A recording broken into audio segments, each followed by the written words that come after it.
Bonjour et bienvenue.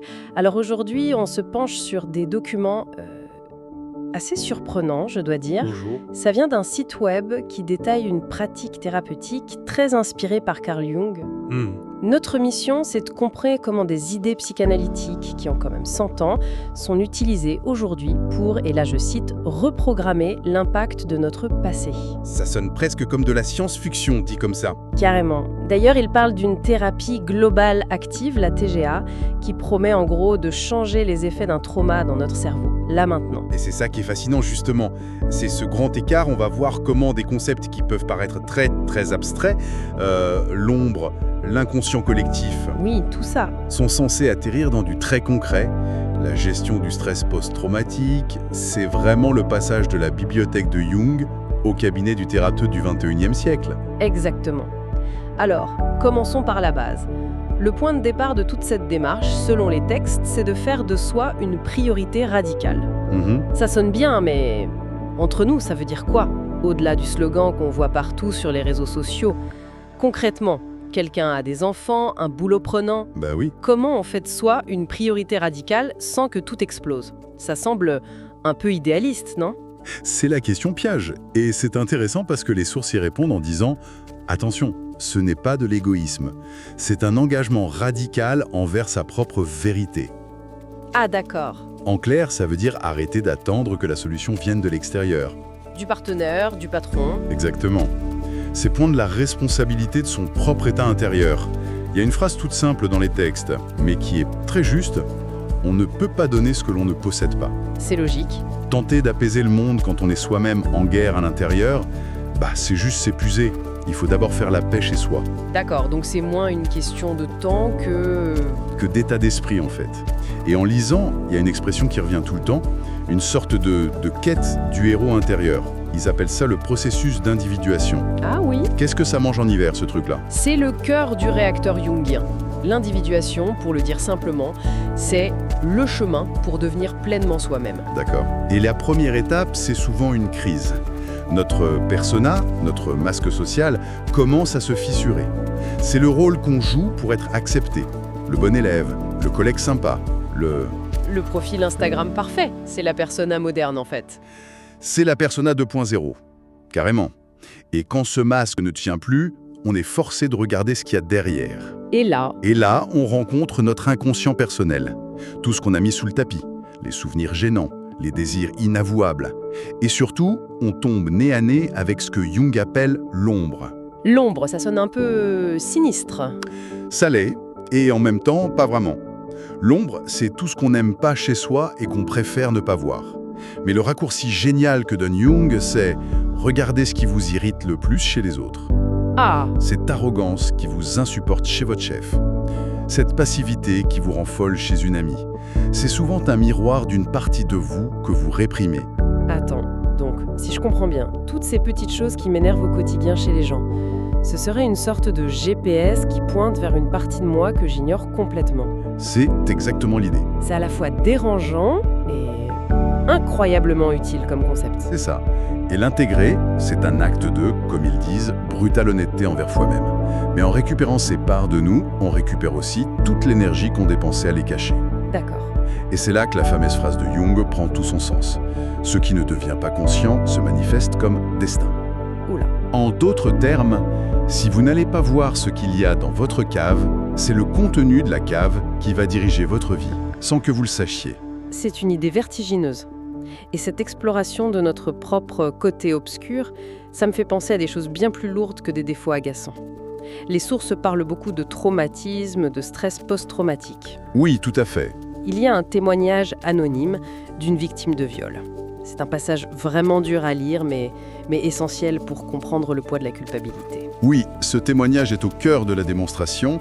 Il illustre parfaitement comment la victime finit par se sentir coupable. Ce qui est terrible, c'est la description de ce qu'ils appellent la culture du blâme. Les questions insidieuses qu'on lui pose après.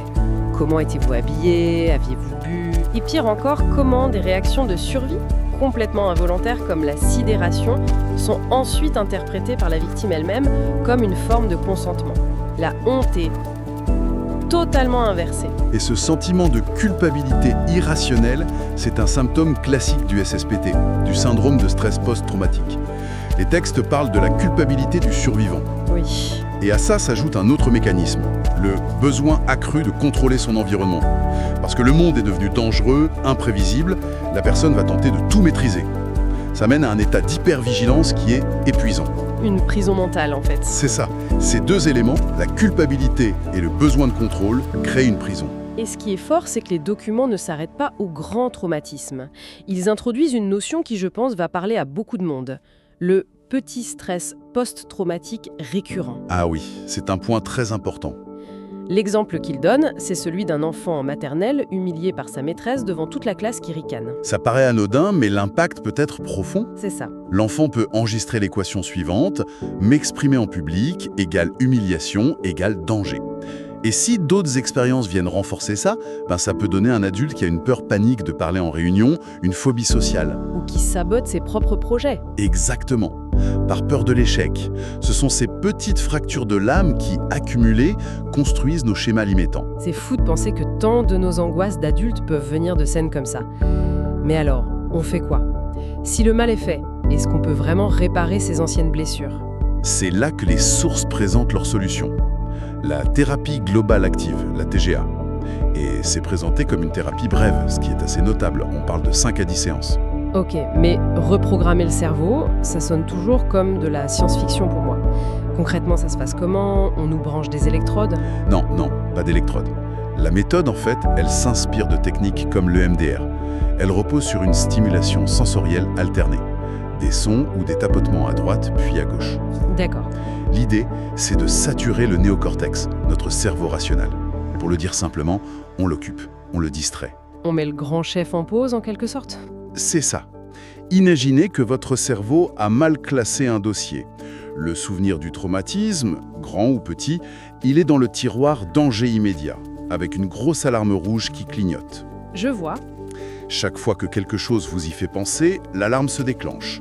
La TGA, en mettant le cerveau rationnel en pause, ça permet d'ouvrir ce tiroir sans que tout le système de sécurité panique. Et une fois que le tiroir est ouvert, le système limbique, notre cerveau émotionnel, peut enfin montrer le souvenir brut à l'adulte d'aujourd'hui.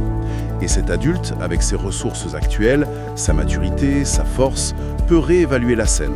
Ah d'accord. Le cerveau comprend alors que le danger est passé. Il peut prendre ce dossier et le reclasser calmement dans le tiroir archive. Le souvenir est toujours là, mais... Le contenu est le même, l'histoire n'a pas changé, mais le dossier ne déclenche plus l'alarme incendie. Le cerveau désapprend une réaction de survie qui est devenue inutile et même handicapante. C'est beaucoup plus clair dit comme ça. On ne change pas l'histoire, on change la façon dont notre corps et nos émotions y réagissent aujourd'hui.